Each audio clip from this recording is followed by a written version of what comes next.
করা, এই দুনিয়ায় চলাফেরা করতে গিয়া যা লাগে তা দেওয়া আমি আল্লাহর দায়িত্ব হয়ে যায়, আমার উপর ওয়াজিব হয়ে যায়। ও দুনিয়ার মুসলমান ইমানদার, আজকে আমরা সত্যিকারের মুমিন হইতে পারছি না। কিভাবে? আল্লাহ মালিক কথা ঠিক, কিন্তু আল্লাহর হুকুম মানি না। এই জন্য আপনি আমি সত্যিকারের মুমিন হইতে পারছি না। এই জন্য দুনিয়ায় যতদিন থাকবা তুমি এই কথাটা ভুলে গেলে চলবে না। এই কথা তোমাকে সবসময় স্মরণ রাখতে হবে। এই দুনিয়ার ক্ষণস্থায়ী জীবন একদিন শেষ হয়ে যাবে। এই দুনিয়ার জীবন তো আসল নয়, পরকালের জীবন আসল জীবন। এই দুনিয়ায় তুমি আজকে আসছো, আজকে রাত্রি গিয়ে ঘুমাইবা, এই ঘুম থেকে আবার জাগ্রত হইবা, এই গ্রান্তি তো নাই রে ভাই। এই ঘুম যদি তোমার জীবনের শেষ ঘুম হয়, তুমি একটু চিন্তা কইরো ঘুমানোর সময় আজকে যে আমি ঘুমাইবো, এই ঘুম যদি আমার জীবনের শেষ ঘুম হয়, আমি কি নিয়ে কবরে যাব, আমি কি নিয়ে হাসরের মাঠে আমার আল্লাহর আদালতে দাঁড়াবো। এই অন্ধকার কবর, পোকামাকড়ের কবর, যেই কবরস্থানে মানুষ দিনের বেলায় যাইতেই ভয় পায়, অন্ধকার রজনীতে ওই কবরস্থানে 3.5 হাত মাটির নিচে জঙ্গলের ভিতর ওই কবরে তুমি কেমনে থাকবা? একটু হিসাব মিলাও। দুনিয়ার মানুষ যদি ঘুমানোর সময় হিসাব মিলায়, আমার বিশ্বাস ওই মানুষটা কোনোদিন বেনামাজি হতে পারে না। ঠিক না ঠিক? আজকে আমাদের হিসাব নাই, মনে যেমনে চাই এমনি চলি। এই দুনিয়াতে আল্লাহ আমাকে গোলাম বলে পাঠাইছেন, আমরা তো মুখে এই কথা বড় গলায় দাবি করে আমরা দুনিয়াতে আল্লাহর গোলাম, এই কথাটা মুখে দাবি করি আমরা আল্লাহর গোলাম, কিন্তু কাজে মানি না। ঠিক না ঠিক? তুমি একটু চিন্তা করো, গোলামের তো কোনো সুখ নাই, গোলামের তো কোনো আরামায়েশ নাই। আপনার বিয়াই যদি আপনার বাড়িতে যায়, মেহমান যদি বাড়িতে যায়, ওই মেহমানের সুখ শান্তির জন্য মেহমানের জন্য ভালো খাবারের ব্যবস্থা করা হয়, ভালো থাকার ব্যবস্থা করা হয়। আর আপনার যদি কর্মচারী থাকে, কর্মচারীকে একটার পরে আরেকটা হুকুম দেওয়া হয়। আমার নতুন বিয়ে হিসাব হয়েছেন, মেহমান হয়েছেন, যা বাজারে যাও, বড় মাছ নিয়ে আয়, গুস্ত নিয়ে আয়, একটার পরে আরেকটা হুকুম গোলাম মানতে আছে। যেগুলো আয়োজন করা হয় গোলামের জন্য নয়, মেহমানের জন্য। ঠিক না ঠিক? ভালো খাবারের ব্যবস্থা গোলামের জন্য নয়, তার জন্য। আরো জোরে, ভালো টাকার ব্যবস্থা গোলামের জন্য নয়, ভালো টাকার ব্যবস্থা কার জন্য? তাহলে আপনারা জবাব দেন, এই দুনিয়াতে আমরা গোলাম না মেহমান? তাহলে দুনিয়াতে ভালো খাওয়ার জায়গাও না, দুনিয়াতে বুক বিলাসিতার করার জায়গাও না। কেন? এই দুনিয়াতে তো আমি মেহমান নই, এই দুনিয়াতে আমি গোলাম। আল্লাহ বলেন দুনিয়ার ক্ষণস্থায়ী জীবনটা গোলামের জিন্দিগি দিলাম। এই গোলামের জিন্দিগি সঠিকভাবে যদি আদায় করতে পারো, যেই দিন পৃথিবীর থেকে বিদায় হয়ে যাইবা, যেই দিন দুইটা চক্ষু বন্ধ হয়ে যাবে, আমি আল্লাহ পরকালে চিরস্থায়ী জান্নাতের ভিতরে তোমাকে মেহমানদারি করাবো। আল্লাহ কইছেন ইল্লাল্লাযীনা আমানু ওয়া আমিলুস সালিহাত কানাত লাহুম জান্নাতুল ফিরদাউসি নুজুলা। আল্লাহু আকবার। আল্লাহ বলেন এই আসমানের নিচে জমিনের উপরে যেই সমস্ত মানুষ ইন্নাল্লাযীনা আমানু, আমি আল্লাহর উপর বিশ্বাস স্থাপন করবে, ঈমান আনবে, আল্লাহকে এক মানবে, ওয়া আমিলুস সালিহাত, আর সাথে সাথে ঈমানও আছে, সাথে সাথে আমল সালেহ, নেক আমল, নেক আমলগুলো আল্লাহ পাক যা আদেশ করেছেন এইগুলা মানাটাই হলো নেক আমল। ঠিক না ঠিক? আল্লাহ যা নিষেধ করেছেন এইগুলা বর্জন করাটাই হলো নেক আমল। আমার আল্লাহ বলেছেন সুদ খাইও না, আমার আল্লাহ বলেছেন ঘুষ খাইও না, আমার আল্লাহ বলেছেন মিথ্যা বলিও না, আমার আল্লাহ বলেছেন অন্যের হক নষ্ট করিও না, আমার আল্লাহ বলেছেন মানুষের গীবত করিও না, আমার আল্লাহ নিষেধ করেছেন আত্মীয়তার হক ছিন্ন একটা মানুষ যখন এই কথাটা সামনে রাখে, আরে আমার ভাই ভাইয়ের সাথে আমি ঝগড়া করব, আমার আল্লাহ তো নিষেধ করেছেন, আমার নবীও নিষেধ করেছেন, না আমার ভাইয়ের সাথে আমি ঝগড়ায় থাকতে পারি না, আত্মীয়তার সম্পর্ক ছিন্ন করতে পারি না, এইভাবে আল্লাহর কথাটাকে সামনে রাখা একটা মানুষ যখন আল্লাহর হুকুম মান্য করবে আর নিষেধগুলো বর্জন করবে, এটাই হলো নেক আমল। আল্লাহ বলেন ইন্নাল্লাযীনা আমানু ওয়া আমিলুস সালিহাত, যাদের ঈমান আছে আর নেক আমল যদি সাথে থাকে, কানাত লাহুম জান্নাতুল ফিরদাউসি নুজুলা।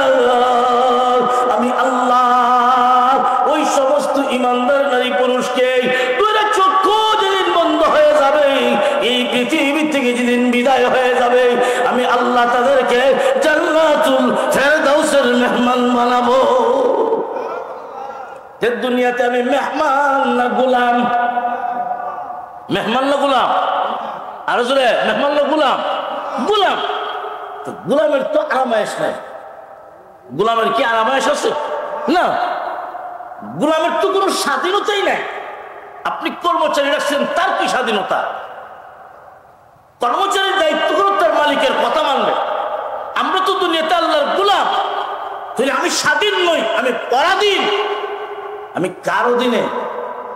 আল্লাহর হুকুম মোতাবেক দুনিয়ার ৬০-৭০ বছরের যে হায়াত আল্লাহ দিয়েছেন, এই ৬০-৭০ বছরের হায়াতি জিন্দেগি আল্লাহর হুকুম মোতাবেক চালানোটাই হলো গোলামি।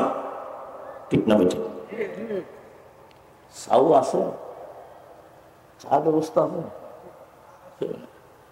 ওয়াজ মাহফিল এইভাবে খাবারের আয়োজন করবেন না, সব একসাথে খাবার নিলেন, স্টেজ খালি, মানুষ এদিকে একজন এদিকে একজন, এইভাবে না, 2-3 করে নেবেন যাতে স্টেজও খালি না থাকে। তো ভাই, এই দুনিয়াতে আমরা গোলাম না মেহমান? কি গোলাম? আমি তো কিছু বলি নাই, আপনারাই বলতেছেন। গোলামের কি কোনো স্বাধীনতা আছে? নাই। গোলাম গুলো আরেকজনের অধীনে, আল্লাহর অধীনে। এই আসমান আর জমিনের মালিক কে? আরো জোরে করে, আসমান জমিনের মালিক কে? আসমানের মালিক আল্লাহ। আল্লাহর বাড়ির থাকি, আল্লাহর সব কিছু খাই, তাহলে হুকুম কেন মানব না আল্লাহ? আল্লাহর হুকুম মানাটাই হলো গোলামি, আল্লাহর হুকুম মানাটাই হলো বন্দেগী। যেই লোক মানিয়ে চলবে, ওই লোকটাকে আল্লাহ যেদিন দুনিয়ার থেকে উঠাইয়া নেবেন, জান্নাতের ছবি দেখাইয়া হাসতে হাসতে দুনিয়ার থেকে বিদায় হবে। আর আসতে করে সুবহানাল্লাহ। আল্লামা জালালউদ্দিন সুয়ুতী রাহমাতুল্লাহি আলাইহি নূরুস সুদুর ফি তাহরিল কুবুর, এই কিতাবের মাঝে নবীজির হাদিস আনছেন। আল্লাহর নবী বলেন, কোন সত্যিকারের গোলাম বান্দা বান্দি যখন পৃথিবী থেকে বিদায় হয়ে যায়, আজরাইল ফেরেশতার সঙ্গে আল্লাহ পাক রহমতের 500 ফেরেশতার বাহিনী পাঠাইয়া দেন। ফেরেশতারা সর্বপ্রথম ওই সমস্ত সত্যিকারের গোলাম বান্দা বান্দির কানের কাছে আইসা আল্লাহর পক্ষ থেকে সালাম শোনায়া দেয়। ইয়া আল্লাহ, তো আস্তে সুবহানাল্লাহ। ও ভাই, আল্লাহ সালাম দেন। কে সালাম দেন? কে সালাম দেন? আল্লাহ সালাম।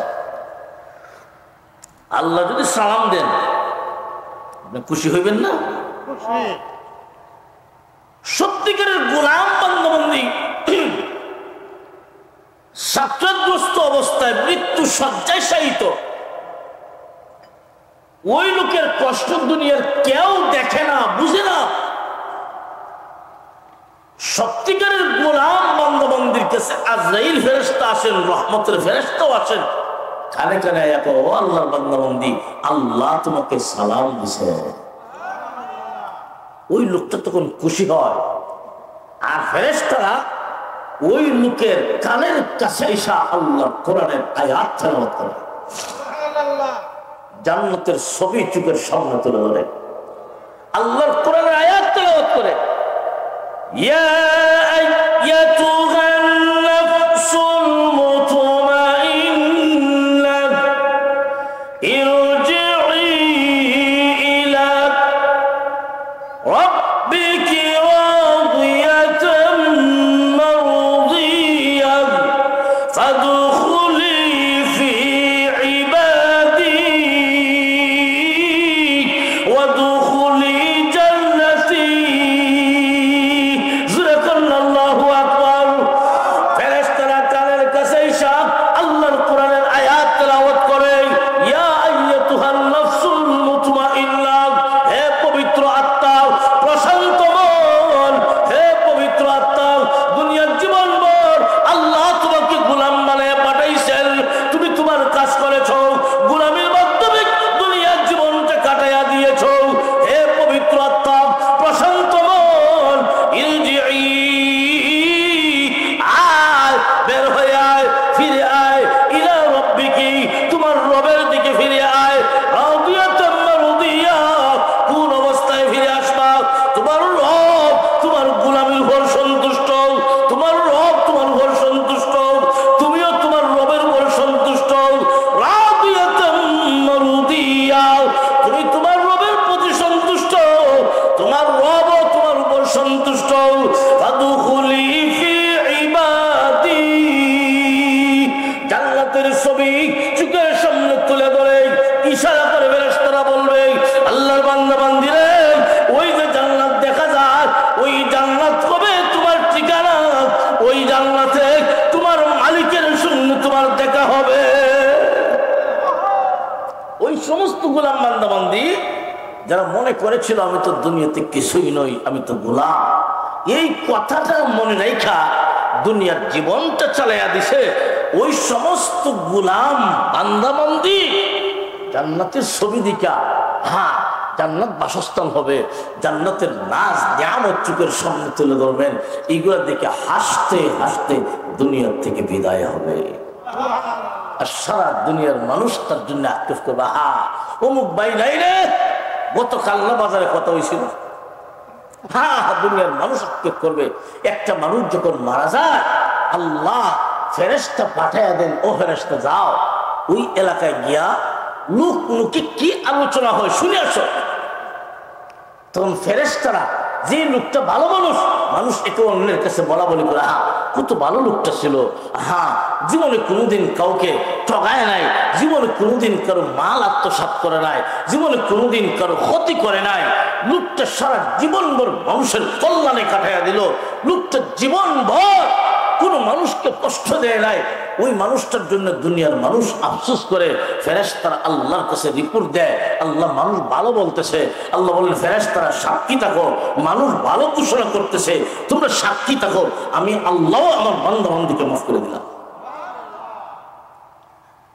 আর যদি মানুষ ভিতরে ভিতরে খুব খুশি হয়, ওই শয়তানরা যে মরছে খুব ভালো হয়েছে, ওই সুরটা যে মরছে, ডাকাতটা যে মরছে খুব ভালো হয়েছে, মানুষ যদি ভিতরে ভিতরে খুশি হয়, অনেকে দেখবেন সামনাসামনি এসে কয়, হ্যাঁ একটু কান্নাকাটি করে, কিন্তু ভিতরে ভিতরে খুশি হয়।